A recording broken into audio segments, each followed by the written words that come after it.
I feel bad for that. All right, here we go. Hey, it is great to be back again. NFL fantasy matchup. We are a day early because of work schedules, everything like that. I think, Jed, Jimmy, people forget that we actually have a full-time job, and a lot of people will always ask, hey, why do you do this? Do you guys get paid for all this? I said, no, it's just something that we do for fun, and it's something that's different from our family life. It's different from our work life, that we watch football all the time. We play fantasy anyways, and so it's something that we enjoy. So good morning. Hey, everyone. But if anyone wants to pay us, Tommy, we're more than happy to get paid. Don't be, don't be denying that. All right. If there was a sponsor, who would it be? If there was a sponsor for this particular podcast, who would you want it to be, Jed? Maybe like DraftKings or one of the gambling sites. Someone with money, and then they can support us. Yeah. DraftKings is putting up a lot of money. See, I'm more of a local sponsor. I was trying to think of a sponsor where you can play off the 3 people on there. I haven't thought about it. But how about the Chicago Bears? Here locally, we could do the Bears. That would be awesome. Hey, on a separate note, before we start, have you guys seen the special that Burger King is running? That if you buy their crypto meal, which is you spend at least $5, they will give you a cryptocurrency. Like what? Like what do they give you? A Dogecoin, or like what do you get? Random. You'll guarantee at least 1 Dogecoin. It could be 100 Ethereums. It could be 1,000 Bitcoins, and it's random. It's not going to be 1,000 Bitcoin. Yeah, but that's pretty smart. I really like that. Actually, that's really interesting. I'm working with some banking companies, and one of the things they're talking about is they have to get experts in crypto because it's so hot. So that's really interesting. I like it. Well, so I was just thinking about this because when Tommy told me, I was like, whoa, for a company like Burger King, like a pretty mainstream company, to actually like do something like this, they must have seen enough interest from their potential customers to actually run a campaign like this. Well, it doesn't cost them anything, if you think about it, because if they give like 0.1, Dogecoin, that's like 10 cents. That's like less than the Happy Meal toys. So, but think about it. Like, so Tommy and I went with our girls, right? With the 50th anniversary of Disney, you know how many times we've been going to buy Happy Meals so that we can get those toys? But I was like, with Burger King, I was like, that's a big thing for them to do something like crypto, because it might get people. I mean, I actually would consider going to Burger King. I actually just uploaded their app, so I can do it now. Yeah, so you have to upload their app, go in, order at least $5 meal through the button that says order crypto meal. And then from that point on, it signs you up. And when I did that, then a separate email gets sent to you, says click on to receive your reward of crypto. And it was 1 Dogecoin, but you have to have Coinbase in order to do that. That's awesome. I love it. Yeah. Well, I think it's smart too with Coinbase. Think about it. Like if I don't have Coinbase, here's the only problem with Coinbase. I don't know if you guys use Coinbase. It's so hard to get an account and to talk to someone on Coinbase. So that's the only reason I've been reading that a lot of people don't like Coinbase, is because they said just to get authorized an account and talk to somebody, it can take months to do that. Yeah. Yeah, I have several. So I trade off of probably like 4 different platforms, and Coinbase is one. But yeah, I agree. But right now, the key is that crypto is becoming mainstream. And this is another step in that direction where the average Burger King customer is now going to have heard of crypto. So that's really great. What if one of these apps sponsors it, like Voyager? Because I use Voyager. Yeah. And they entered into a partnership with the Dallas Mavericks, and I actually really like Voyager. Oh yeah, we should get sponsored by a cryptocurrency. That's what we should get sponsored by. That would be awesome. Yeah. Hey, speaking of that, in terms of prop bets, Jed, I know you like prop bets. There was a guy in New Jersey who made $1,000 bet for Mike White to be the highest passer in terms of total yardage last week. He won. He won $125,000 on a $1,000 bet. Wow, I do love prop bets. That is a really good one. That's Did you guys hear the talk that Mike White, if he does another week pretty well, he could remain the starter for the rest of the season, and they're going to be like, heck with Zach Wilson. Wow. So okay, so you guys are you stole my thunder because that was gonna be one of my picks this week. The Jets are 10-point underdogs to the Colts. I think the Jets are gonna cover. I don't know if they're gonna win, but I think they're gonna cover the spread. So that was one of my No, picks. no. I would bet a lunch with you, Jed, that the Colts will beat them handily and cover. Okay. Well, hey, we should bet a Dogecoin. Yes. Let's bet one Dogecoin because I believe that Carson Wentz and Jonathan Taylor and Michael Pittman will run all over the Jets, and Mike White will. He did well, but they figured him out. There's a week-long tape, and he will not do as well as this. I don't know. I mean, I can see it the other way, though, from a story perspective, right? You can see that Mike White, who came out of nowhere, who replaced the number 2 pick in the NFL draft for this year, ends up becoming the starter. And, I mean, it's actually a pretty good story. I can see that story playing out. Yeah. Well, I don't want to bet a Dogecoin because I don't like Dogecoin. I only buy Bitcoin and Ethereum. So how about Shiba? No, I'm not buying Shiba. But yeah, let's have that bet. We'll see what happens. All right, we'll do a bet. Whether it's a lunch bet where I send you lunch or you send me lunch or a sandwich or whatever it is, we'll do that. Sounds good. All right. Hey, Aaron Rodgers, big controversy, tested positive for COVID. He's out for this week's game, and they haven't formally announced that Devontae Adams is back. He should be back. Jordan Love is starting for his first game. Jim, what do you think of that? I don't know if you saw the headlines, but I think the headlines in most of the Wisconsin newspaper is this is Jordan Love's shot to show that he can replace Aaron Rodgers, right? Like throughout the entire season, the one question, and I think this will come up again if Jordan Love does well, is Aaron Rodgers going to stay in Green Bay next year? And my guess is that the Green Bay folks are looking at this and say, if Jordan Love does well, we might be able to get rid of Aaron Rodgers. Hey, I totally agree. You guys are I really like Jordan Love going into this game. They're playing the Chiefs. They're 7.5-point underdogs to the Chiefs. I think the Packers are going to rally. I think the Chiefs are as bad as we have all seen, and especially the defense. And so I think the Packers are going to cover and maybe outright win. I will say though, Tommy, I think the bigger story is not just that Rodgers has COVID. You guys got to remember. He basically lied. He said he was immunized. So he lied. So not only is going to miss this game, so he's at least 10 games. If he comes back for the following week, 11, he can't come back until Friday, meaning he will have no practice time with the team. And then on top of that, the NFL should be fining the Packers because he was totally unmasked in several situations. And so we got to see what happens out of that. Because there are NFL protocols for those who are vaccinated and those who are unvaccinated. Aaron Rodgers, in the midst of lying, saying that he was immunized, compromised all of that. And in some sense, it's going to come back and bite him. Well, we'll see. That's why they're curious to see if the NFL will really come down hard on the Packers or not. And actually, they were already saying the Packers lead rep is pretty close to the NFL guy who would be levying the fines. So maybe they won't get fined. Tom, so I traded you Aaron Rodgers. Who are you going to replace him with? I don't know. I got to take a look at that. As we talk, I'll probably see who's on the waiver wire as well, too. Tua's not a bad option this week. I know. I don't think you're doing that well on that dynasty team league, are you? No, probably in 8th place. We'll see what happens. Yeah, it's me and Jimmy up at the top. We're fighting it out.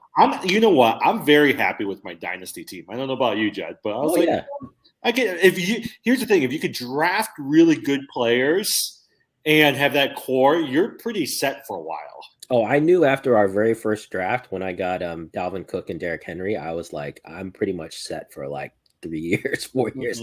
Now we'll see if Henry comes back, but that was a big blow. Losing Henry was a big blow.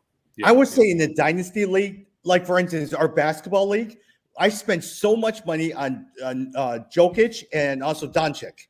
It has really helped me. I drafted well. And versus our dynasty league at NFL, I spread it around, and that hasn't helped me out as much as I wanted to. No, but the secret, at least for your basketball thing, is you can have those 2 top players, but if you don't have good supporting people around you, that can really hurt you. The good thing is you have good supporting people. I think with the football, though, you took a gamble as, for instance, Antonio Gibson being one of your highest players, Calvin Ridley, and also Devontae Adams. On paper, they're all good. But Ridley's out. Devontae was out last week, and Gibson has not come to fruition. Oh, if you look at my team in our keeper league, I have Hawkinson, Gibson, McLaren, Calvin Ridley, Devontae Adams, David Montgomery. Man, on paper, it looks great, but now I'm starting Corey Davis, Darnell Mooney, Boston Scott, Jordan Howard. That's what I'm relegated to. So, hey, Jed, let me go over to Henry Ruggs. Henry Ruggs, the Las Vegas Raiders have released wide receiver Henry Ruggs. The team announced on Twitter because he was speeding at 156 miles an hour, drunk around 4 a.m. Jed, that's not why they released him. They released him because he killed somebody. And it ended up killing someone. So there's nothing good happens at 4 a.m. in the morning when you're out drinking. Oh, it's so sad. I mean, what a sad situation for that family. I think it was a 23-year-old that died. So yeah, I just feel really sad for them. But I mean, bottom line is Ruggs is not playing in the NFL again. I mean, he's done, and rightfully so. I think right now he's basically going to be looking at jail time potentially. So, and just and again, hate to switch over because I mean, I think very sad news and serious news, and we should be thinking of the family that lost someone. But from a fantasy perspective, I did pick up Bryan Edwards from the Raiders and I'm playing him a couple leagues this week because he's going to become the number one. Well, that's what I was thinking about is because, I mean, is he worth the pickup, right? Because I think he's done pretty well so far, but don't you think the number one receiver is Darren Waller for that team? It's still Waller, but the issue is Waller's coming off an injury. And so I still think, Edwards is going to get his, but I've got him in a couple flex positions. So, not saying he's going to be your number one, but he's worth a shot this weekend. Yeah. But wouldn't you argue that Hunter Renfrow might actually be better than Bryan Edwards? I get fresher with Edwards because he's so inconsistent. Yeah, I mean, we'll have to see how they game plan. It's all going to come down to their game plan. You may see, that's why actually my oldest son, he went out and picked up Kenyon Drake because you may see more of a focus on the run game. Yeah. And so there could be more carries. Well, I think the other reason why Kenyon Drake might be pertinent is because he's a good pass catching back versus Jacobs, who's just purely a runner. So that's why for me, like if I'm looking at the Raiders, right, I'm looking at both Renfrow as well as also Kenyon Drake.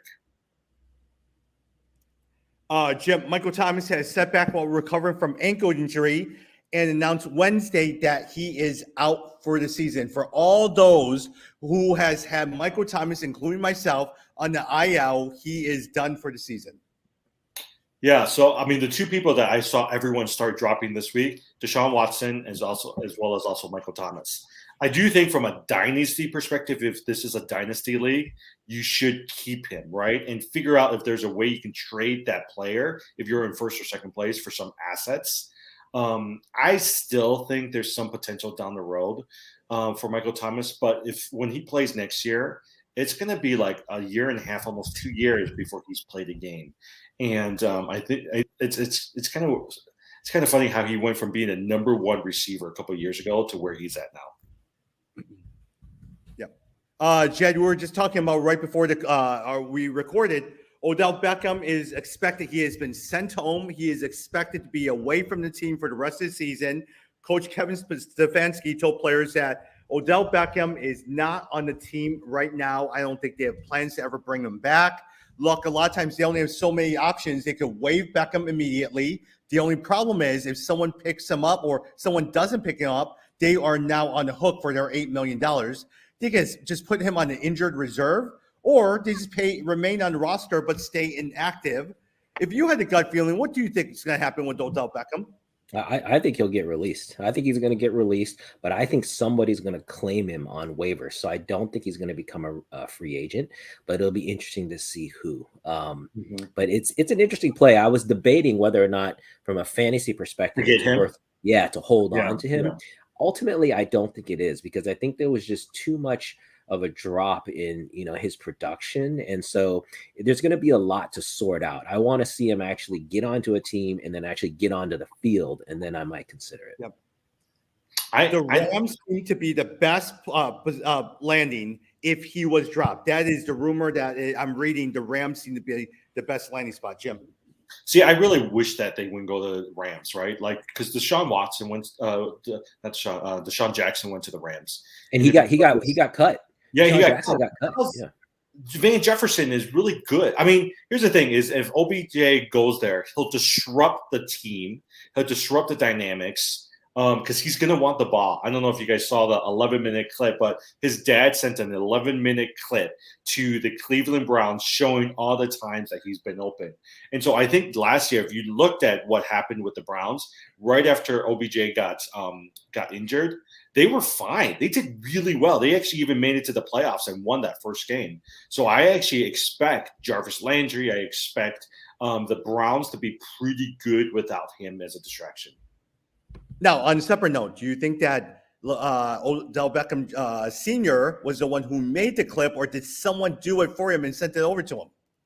Oh, he didn't make that. He probably doesn't even know how to get onto the computer, man. He didn't make that. I bet you it was the son who had his guys make it to send to his dad, and he's indirectly communicating that message to the team. Yeah, possibly. I mean, it's really interesting, though, just like you were saying a second ago about Michael Thomas. I mean, it's just crazy how quick these players can fall from being tight. OBJ was my keeper pick. So he was my original, 5 guys that I was holding on to for the first 2 years in our keeper league. I dropped him after that second year. And it's just crazy. 2 years later, and he's pretty much gone. He's not even on rosters. I kind of see him as Josh Gordon. Remember Josh Gordon? Josh Gordon was so good for the Browns. Actually, funny enough, they're all from the Browns. Oh, I love Josh Gordon. So good. Yeah. And he just couldn't control his drug addiction, right? And so he's just out of the league. I can see with Odell Beckham Jr., he's so focused on always just getting the ball and people wanting to throw the ball to him. He doesn't recognize the other members of the team as well, too. Now, I would probably argue the best team, not the Rams. I actually think if he landed on the 49ers, he actually would do pretty well in that. Mm-hmm. So. Yeah, any team that doesn't have a clear-cut number 2, he would be a great addition, I think. I think he still has the physical talent. I think mentally he wasn't there. But ideally he goes to a contender that can win. And I do think he is the kind of player, as long as you're winning, he'll stay a little bit more quiet and produce. Watch him go to a team like the Patriots or something. Sometimes I think some of these guys, they need a hard-ass coach like Belichick to just keep them in line. Like Randy Moss. When Randy Moss, that 1 year he went to the Patriots. That was insane. He did good. Oh, he was the MVP of the fantasy league that year. The year they went 17-0. Remember, he had over 20-some touchdowns. That was ridiculous. That was such a fun time. Yeah. The problem with OBJ is that he does get injured a lot. Hey, speaking of injured a lot, Will Fuller, that man, everywhere he goes, he keeps collecting a paycheck. He is always out. It looks like he's going to be out with the finger again. Man, he is never on the team. The coach did say he's day-to-day, but he's still weeks out, and they expect him to play this year. But you're right. I mean, he has so much potential when he does play, but he's always injured. Yeah. Jim, Saquon Barkley tested positive for COVID-19, will be retested. Look, I mean, right now you're not expecting very much, but Devontae Booker has actually done decently well in his place. Yeah. I actually don't mind. I mean, I have Devontae Booker in quite a few of my leagues. And so the last couple of weeks, he's done pretty well. Last week, he had, 15 touches? And he scored double-digit fantasy points. So for me, I think he's pretty good. Plus, there's so many people that are out, right, for Giants, and they're still out. Shepard is still out for a while. Galladay is still out for a while. And so they're going to need a Booker. So I don't know if you guys think so. So in one of my leagues, it's a dynasty league. I had $600 left for free agency. 600? How many did you start with? We started out with 800, so I didn't spend anything. What a weird number. Yeah, it's so 800. I got 600, so I spent 400 on Saquon Barkley because someone dropped him. Wow! And I was like, would you have spent $400 on Saquon Barkley? It depends on who your other keepers are, but yeah, I mean, Barkley's a top 5, running back. So I was surprised they dropped him. Yeah. I mean, I think both the New York teams, the Giants and the Jets, they've really, I think this second half, it's like they're turning things around. And so there are points to be had there. And so, but long term, Barkley is a talent, man. That's somebody, if you could get him for free, that's not bad. Jets, speaking of New York teams, you know which player didn't turn it around yet? Kenny Galladay. Yeah, your guy. Kenny Galladay is still out. He's still out. Well, Daniel Jones, remember you were the big Daniel Jones fan. Okay, so my gosh. did you guys know this is Daniel Jones's last contract year for New York Giants? Mm. A lot of people are thinking Daniel Jones is going to get the heck out of New York. Well, I mean, maybe he'll follow like Sam Darnold. I mean, Darnold, it looked like he was turning things around until he got hurt. So I don't know. Yeah. Hey, Jed, let me. On Tuesday, we were talking a lot about Derrick Henry. Do you have Adrian Peterson or Jeremy McNichols on any of your team? Was he a priority waiver pickup for you this week? Nope, neither of them were. As I said, I think it's going to be a committee approach, and I think they're going to focus on the passing game. And so, no, I was looking elsewhere. I was looking for like the Bookers of the world. That's who I was trying to get. Well, I'm not sure about you. I waited till everyone started used up all their waiver wire pickups, and I went and started picking up Boston Scott. And in some cases, I picked up Jordan Howard if I was really desperate. Yeah, the one guy I got in a couple leagues, I don't know if you guys saw, I got Zach Moss in a couple leagues. I was happy with that because goal line back for Buffalo. I'm expecting them to score a lot of points. So I was surprised because I usually wake up pretty early to look at the waiver wires, and once all the waivers passed, I was surprised that McNichols was still out. No one really kind of went after him, and so I picked him up in a couple of leagues just because I'm like, he's just sitting there. I might as well pick it up and try it out. Jameis Winston out. Calvin Ridley out. Christian McCaffrey designated to return. Most likely he'll be out. David Montgomery is still going to be out. Wait, you think most likely McCaffrey will be out? Yeah, so he was very limited in practice yesterday, and the coach says he's off the IR, but we're asking Hubbard to still be prepared to play this week. Oh, that's interesting. Yeah. I don't know. I mean, it's the same as last year. Remember last year we kept waiting for him to come in every week? Yeah. I don't even know if he ended up playing, but I know they kept pushing it off every week. And then David Montgomery, word out of the Bears is that he won't come back until after the week 10 bye week. So he'll probably be back at week 11, which, by the way, Herbert has been doing really, really well. I've been very happy with Herbert. Mm-hmm. Yeah, I've got Herbert starting. Yeah. James Robinson avoided serious injuries day-to-day, did not practice on Wednesday. Gronkowski missed most of the game due to back spasms. There's a good chance that he probably is going to be out as well, too. Tunyon is out for the year. Let's see. What else is there? Dak Prescott, full goal for today's practice. I am hoping that he'll play this week because I really need a Dak Prescott. Other than that, Elijah Mitchell is the other one. Does not practice Wednesday because of his ribs, so we don't know exactly what's going to happen with Elijah Mitchell. Hey, who do you guys like better, Chuba Hubbard or Mike Davis? Chuba Hubbard. Chuba Hubbard. But, I am a little hopeful for Mike Davis these days because with Calvin Ridley gone, they're going to need Mike Davis to step up. I have picked up Taja Sharp. He's the replacement as the number one receiver for Calvin Ridley. He's still out there in quite a few leagues. Yep. Hey, how about Carlos Hyde? Have any of you guys picked up Carlos Hyde at all? But I thought James Robinson's playing, right? Like he's okay. But just in case, have anyone of you guys thought about Carlos Hyde? I was going to until I found out that Robinson was going to be all right. Otherwise, I would have. Actually, that was going to be my number one. If we knew that Robinson was out, Carlos Hyde would have been my number one. Hey, and just for a reminder for those who are watching, teams on bye. Washington football team. So you have McLaren, you have Gibson out. Buccaneers, everyone is out.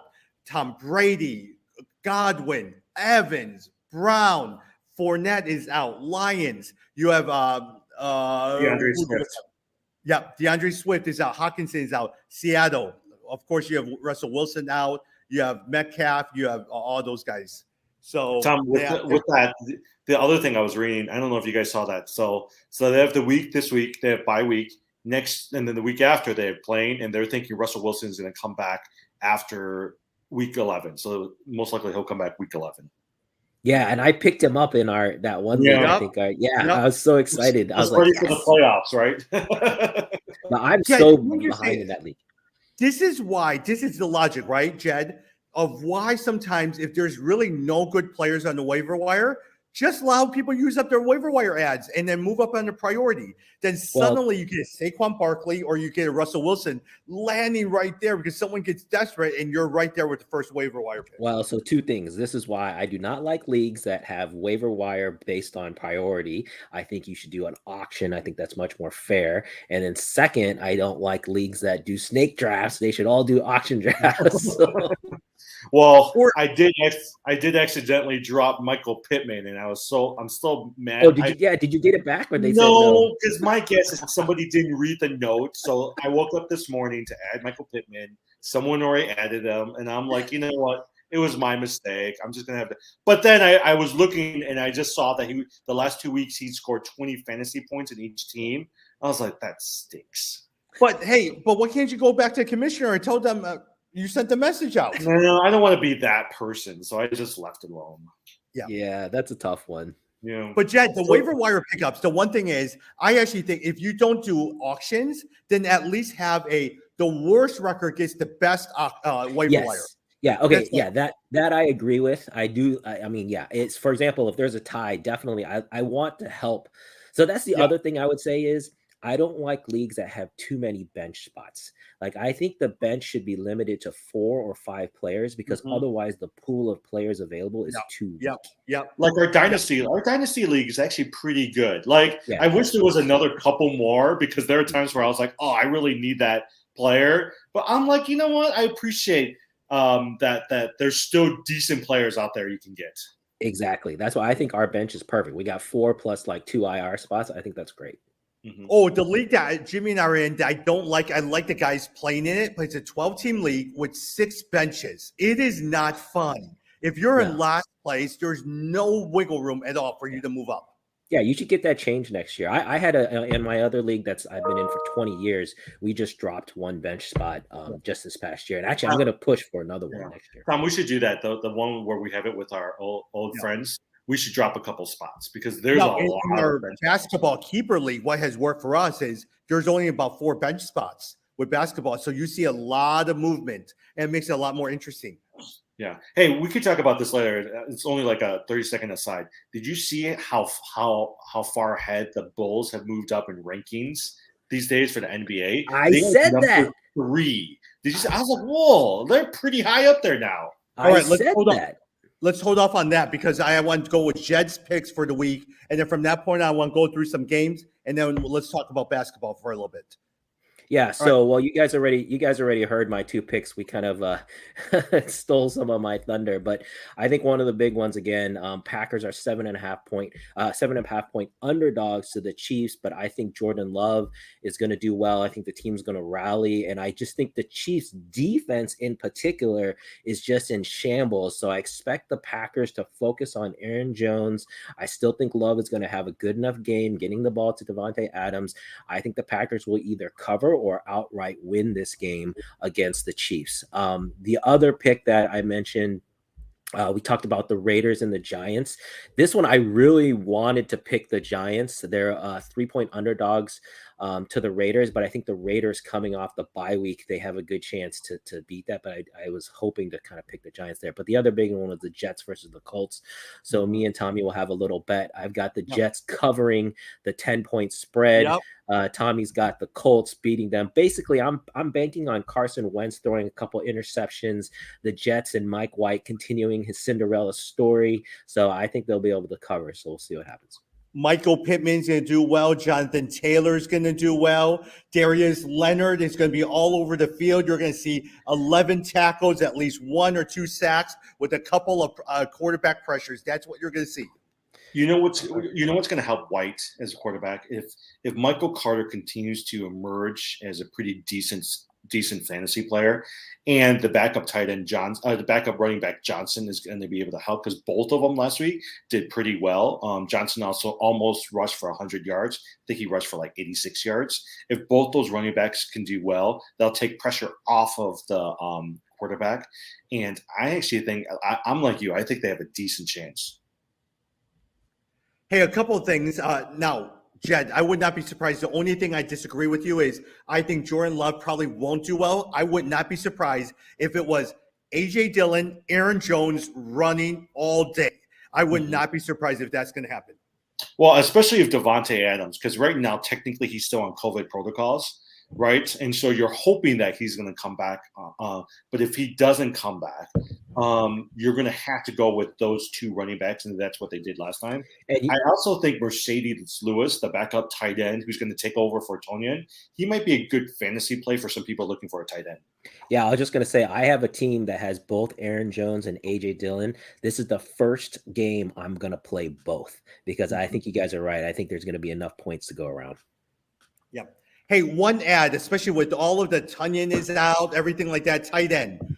Have you guys been watching the tight end from the Pittsburgh Steelers, the rookie? I picked him up in 2 leagues because he actually he's been a favorite of Ben Roethlisberger. Yep. He's been being looked at the red zone, and he's averaging 6 to 8 fantasy points. So I'm like you, if you need a good tight end, he's actually pretty decent. For those who are watching, his name is Pat Freiermuth. He has 4 catches, 44 yards, and 1 touchdown last week. He has played 72% of all of the snaps and has done really well since J.J. Schuster went out with his injury, season-ending injury. So if you need a tight end, he is someone that you need to watch for as well, too, as someone to pick up. I think historically, too, but Roethlisberger seems to go for these big tight ends when he's in the red zones. And so that's one of the reasons why I picked him up, just because I think he's always going to at least get a look from Roethlisberger. Yeah. A couple games I want to talk about, and then I know you guys want to talk about basketball. We've talked about the Jets. We've talked about the Jets and the Colts as well, too. The one that I want to look at is Broncos against the Cowboys. 6-1 Cowboys against the Broncos, 4-4. Melvin Gordon has 10 fantasy points in 5 games this season. He is running back 15. Wide receiver Jerry Jeudy returned in week 8 and have 4 catches for 39 yards, but has missed 6 games with a high ankle sprain. The Cowboys have allowed the 4th fewest rushing yards this season, but have allowed the 9th most fantasy points to wide receivers in 2021. Jed, are you starting any of these guys in terms of Melvin Gordon or Jerry Jeudy? Oh, yeah, I'm definitely starting Jerry Jeudy. I told you guys last week I didn't want to start him, even though I knew he was going to play, because I wanted to see how he played. I thought that was a perfect little warm-up for him. Now, this week, I expect him to take back over as the number 1. I like this setup for him. I've got him in a couple of different flex spots, but if you have Jerry Jeudy, get him in your lineup. I think he's going to score. Yep. Jim, the Vikings, 3-4 against the Ravens, 5-2. Lamar Jackson has been decent, not very good, but decent as well, too. Dalvin Cook has 18-plus carries in every game. Adam Thielen has been done pretty well. Mark Andrews has 3 touchdowns in the last 3 games. Thoughts on that game? I actually think that Adam Thielen will continue to be pretty good from a fantasy standpoint. He's actually, right now, at least the last couple of games, he's been better than Justin Jefferson. Kirk Cousins, I think, is consistent. He's going to get your, 19 to 20 fantasy points every week. I don't think Dalvin Cook has been the Dalvin Cook of past years, though. He's done decently, but it's not like he's gotten the fantasy numbers like he did last year. I do think the sleeper in the both games that you want to watch out for is Rashad Bateman. Every time I hear what people are saying, they said, don't sleep on this guy. He's really good. But the thing is, if you look at the waiver wires, he's still out there in quite a few leagues. I mean, I quite honestly haven't even picked him up. There are times where I look at him and says, maybe I should pick him up this week, because if I wait another week or two, it might be too late, similar to the Michael Carter thing. Yeah, the Baltimore Ravens passing game is so suspect. I don't feel like it's consistent. I still don't get the Ravens team. Mm-hmm. Like, one week I feel like they're the best team in the league. The next, I think they're like the 10th. So it's so strange. It's because they're not consistent, right? They're only based off of how Lamar Jackson is doing. Because if you look at the running game, they have no running backs whatsoever. Mm-hmm. If you look at the wide receivers, they have good receivers, but it's whether or not Lamar Jackson's even able to get the ball, because half the time he's trying to decide whether or not he wants to run. And you know what? Now, if you think back to it, they beat the Chiefs this season, and we thought that was a really good sign. But now, looking back on it, the Chiefs defense is horrible, and they barely won that game. And so it's just suspect. It's so interesting. You think about in the beginning of the season, they have these power rankings for how hard your opponents are going to be. All of that gets flipped because the Chiefs defense is horrible. The people would have thought that would be a tough game. It's actually not. The one good thing, I mean, I don't know if you noticed that it was like a Monday night football game or a Sunday night football. I forgot which one it was, but that was the first game where everyone really clearly saw how to defeat the Chiefs, right? If you take out Kelsey, you take out Hill, essentially you force Mahomes to try to do something, and it doesn't work. So he either force-fed the ball to those two and got picked off, or he's just scrambling around, not knowing who else to throw to. Yeah, basically they put two deep safeties so far back that Mahomes has nothing over 20 yards. It has to be passes under 20, and he hates that. And so, but it's so funny. You would think he would adjust. It's like, just go to the dink dunk strategy and you'll be fine. But he hasn't. They haven't adjusted. Yeah, Chad, Bengals 5-3 against the Browns 4-4. The one person I want to talk with you about is with Odell Beckham gone, Donovan Peoples-Jones leads the Browns wide receivers in fantasy points, and we'll see an increased role. Is he somebody that you want to start this week? No, not me. I'm only playing running backs from the Cleveland Browns, and we got to see how they come out. That team has been so up and down. Same thing with Cincinnati. Remember, Cincinnati's coming off of this loss to the Jets. So I am a believer in Cincinnati, and if they are what I think they are, they should come out gangbusters and win this game. But we'll see. Both the Bengals and the Browns, again, just inconsistent. Now, last week, Dearness Johnson, I mean, I had him. He had one touchdown, not too many yards. Is he somebody you're looking at for your flex, thinking that he might get a touchdown or two here, Jed? Yeah, I mean, well, both Chubb and is Kareem Hunt back? Nope, Kareem Hunt is gone. Only Chubb's. Yeah, so not for a couple more weeks. Yeah, so if Hunt is still out, then yes, I think Dearness Johnson, I mean, he's looked great. I mean, in the time that he's been in there, it is clear that he is more than capable of taking over those carries. So, yeah, I wouldn't mind putting either of those guys in. Just so you know, the Browns.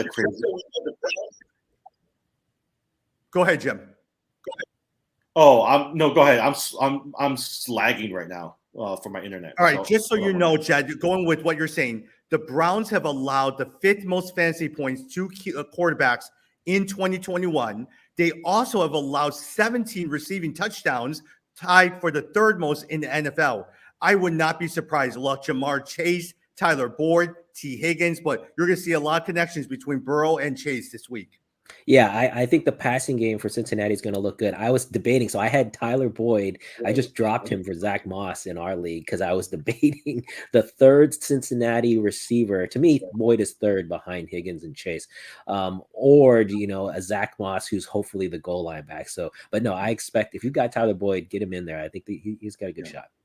Guys, I don't know if you're surprised by this, and I know, Jed, you picked him up in the league, but Joe Burrows at the end of this year could become the top 5 fantasy quarterback, right? Well, and here's the thing. I've got Burrows and Kyler Murray, so you can't keep both in our keeper league, so I was debating, like, what do I do? Because they think, it's Josh Allen right now, Tom Brady's doing pretty good, depending on how Kyler Murray, but Joe Burrows could be literally number 3, 4, 5 in that in fantasy points this year. Yeah. Jim, Cardinals 7-1 against the 49ers 3-4. We talked about Kyler Murray. We talked about DeAndre Hopkins, but more on the San Francisco side. If the 49ers, Elijah Mitchell, is not able to play, JaMychal Hasty, Trey Sermon, who are you looking at, Jeff Wilson Jr.? I would say Hastings is really the next person, but I actually didn't know that news about Mitchell. So it does make me rethink the strategy of not picking up a Trey Sermon. And because I still think he might be relevant as you're going to – if Mitchell is out for a while, Sermon automatically becomes somewhat relevant. The problem is the last few weeks he just hasn't played. Yeah, I wonder what's been to me. I wonder if it's that he's just been missing the pickups on pass coverage, and that's why he's not getting in, because the talent is there. So he must not be doing something on the homework side that's keeping him out. But again, we've always said whoever starts in San Francisco's backfield, you want that guy because he'll produce. Yeah, and the problem here, if you look at Hastings, right, and even Mitchell, that's the problem is they might do good one week, but they're injured the following week. And so that's why who is the consistent number 1 running back? And if you picked up a Sermon, you're really trying to guess which week he's going to end up doing pretty well. Jed, last one. Bears against Steelers. 4-3 Steelers. Bears 3-5. There's really nothing to say about that. I mean, I really believe the Steelers will win. I mean, thoughts on that one? Allen Robinson is not doing well. Khalil Herbert is probably the only one from the Bears you're starting. Maybe it's Darnell Mooney. Yeah, I mean, again, we could probably bet on this one too. I really want to pick the Bears. I feel like Justin Fields, we still haven't seen his signature game. I mean, we've seen glimpses like that touchdown run he had last week, but I'd like to see him put together a signature game. I feel like he could do it against the Steelers. The Steelers have been, they're suspect and they're not consistent, and so I want to say they can put it together this week. I actually have both Herbert and Mooney on one team, and I was really debating. I didn't like starting both, so I agree with you. Herbert's probably the guy to go with, but I'm hoping that Fields can put it together and the Bears can sneak out a win. Jay, you know one person who won't be watching that game? Eli Manning and Peyton Manning. Peyton Manning and Eli Manning. They're skipping this game. Here's the thing. Justin Fields had 26 fantasy points last week, right? And that's without Nagy coaching. I actually would love to see this week to see if he can somehow duplicate that. Even if they lost, if they can figure out how to duplicate that effort. I do think Allen Robinson is gone next year. But you're looking at Mooney, you're looking at Cole Kmet, you're looking at a Herbert. I actually think those pieces might be decent for them to at least try to build something around. That's what we say every year, Jimmy. No, yeah. So, but I'm telling you, it's Nag. It's Nag. And the other thing, here's the thing. I don't fully trust the general manager for the Bears too, Ryan Pace. Yeah. Because if you look at his history, the first two picks always end up not doing well. He does really good towards the latter end of those, but that's where you get the Mooneys and the Herberts. You're going to get these mid-level guys, but you've lost out on the superstars. As we wrap up, did any of you guys watch the World Series at all with the Braves winning against Houston Astros? I didn't watch, but I'm so glad that Houston didn't win. I saw this graphic that said, all the fans for Atlanta for the U.S., it was all of U.S. and then only Houston was, and exactly same. If they had somehow won, I would have been so mad after that cheating scandal. I felt like they should have been stripped of that title. And so, I'm glad they didn't win.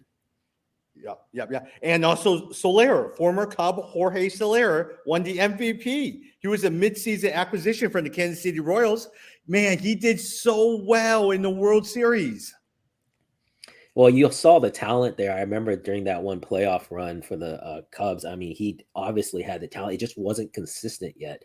But how many former Cubs have won the MVP? I mean, we probably lost count at this point. I mean, look at all the Cubs that are gone now, like the Schwarbers of the world, Rizzo. I mean, they all did things for their teams this season, especially during the playoffs.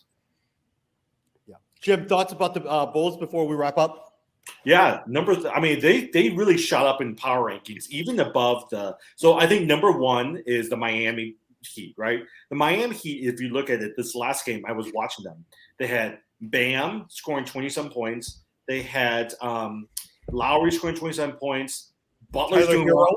And then also Tyler Hero, the guy who I picked up in our Dynasty League, because Tyler Hero says that he's just as good as Trae Young and also Luka Doncic. So I was like, he actually might be worth a flyer. And he's actually doing really well this year.